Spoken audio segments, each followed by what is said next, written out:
गोस्वामी तुलसीदास जी अपनी पत्नी से बहुत प्रेम करते और बेई का करें सभी करें अपनी पत्नी से बोलो जैसे कोई ऐसा है कोई हम जैसा ही पापी हो जो ना करे बोलो बाकी तो सभी करें ही अपनी पत्नी से करना चाहिए अच्छी बुरी बुरी बात थोड़ी है कोई लेकिन गोस्वामी जी कुछ ज्यादा ही करते थे ऐसा क्या ज्यादा करते थे बोले सुबह काम पर गए और दोपहर में कोई मायके से आयो थोड़ी सी कथा सुना दूं आपको तो मायके से आयो तो बिना बताए बेचारी चली गई मायके शाम को आए तो देखा पत्नी चारों कोने घूम ली कहां गई किधर गई सूचना मिल गई बोले वो तो भैया आया था मायके से भैया के साथ रखा फेंका झोले को सीधे चले गए ससुराल की ओर एक मिनट पत्नी के बिना नहीं रहते थे अब ससुराल कोई पास में थोड़ी ही हो गई बहुत दूर थी और रात में आएगी बरसात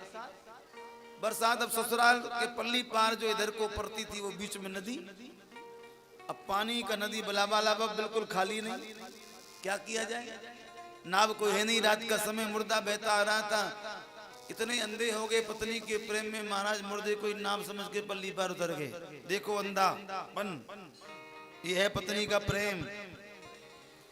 अब ससुराल में सब लोग रात्रि में सो रहे थे कौन जगह जगह तो फिर मामला गड़बड़ हो जाए कैसे आए क्या लपड़ा अब लाज भी तो बचानी है ना तो छजली के द्वारा कोई सर्प जा रहा था रस्सी समझ करके मन में क्या भाव जगा बोले मेरी पत्नी जैसे मुझे याद आ रही है उनको भी मुझे याद आ रही होगी मेरी शायद आ जाएं और आए तो रात में कौन किवाड़ खोलेगा इसलिए मेरी याद में मेरे आने के लिए पत्नी ने रस्सा टांग दिया देखो देख लो ऐसा प्रेम हो कुछ नहीं रहा और अपने आप ही कहानी बनाई जा रही है उस सर्प को रस्सा समझ करके महाराज पत्नी के पास पहुंच और आगे बताऊंगा समझ जाओगी बोल दिया था बोले तुम बिना बुलाए बिना बताए कैसे आ गई मैं तुम्हारे बिना एक मिनट नहीं रह सकता पत्नी ने कहा राम राम राम इतना प्रेम तुमने मुझसे किया है इतना भगवान से करते तो शायद भगवान सामने खड़े होते सच मानना बस इन दो शब्दों ने गोस्वामी जी के जीवन को पलट दिया और ऐसा जीवन पलटा फिर मुड़ करके पत्नी को पत्नी नहीं कहा पत्नी को फिर मां कहा एक बार पत्नी की दृष्टि से देखा नहीं उसको मेरा कहने का मतलब नहीं पति पत्नी में प्रेम होना चाहिए लेकिन कामातुर ज्यादा ठीक नहीं है देखो हमारे शास्त्रों में कहते हैं ज्यादा हर चीज वर्जित है ज्यादा सोते रहोगे तो लोग तुमको क्या कहेंगे भैया तो कुंभकर्ण की संतान है हर चीज की एक लिमिट एक सीमा एक गति होनी चाहिए अति का भला न बोलना अति की भली न चुप ज्यादा चुप रहोगे तो लोग दो बोलता ही नहीं कुछ कहता नहीं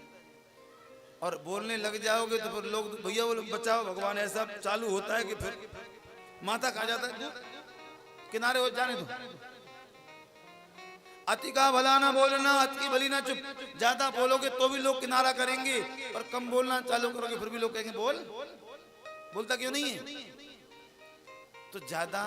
कोई भी चीज ठीक नहीं है जीवन में ये ध्यान रखना लेकिन भगवान की भक्ति से इसको मत जोड़ना कि सोचोगे ज्यादा भजन करें तो ठीक नहीं है ना ना ना वो तो और निरंतर और ये संसारी वस्तु क्योंकि ये जब घटेंगी ना तभी भगवान का भजन बढ़ेगा सोच लेना यदि ये नहीं घटी तो भगवान का भजन कितना करना वो बढ़ेगा नहीं क्योंकि भाई पड़ले में उतना ही तो भजन रखेंगे जितना उस बांट रखा होगा तराजू रखा होगा तराजू में बांट रखते हैं ना तो 5 किलो का बांट है 5 किलो का सामान रखेंगे 6 किलो का सामान रखेंगे बताओ तो हम जितना वो बांट में से भजन घटाएंगे उतनी हमारी भक्ति बढ़ती चली जाएगी समझने वाली बात है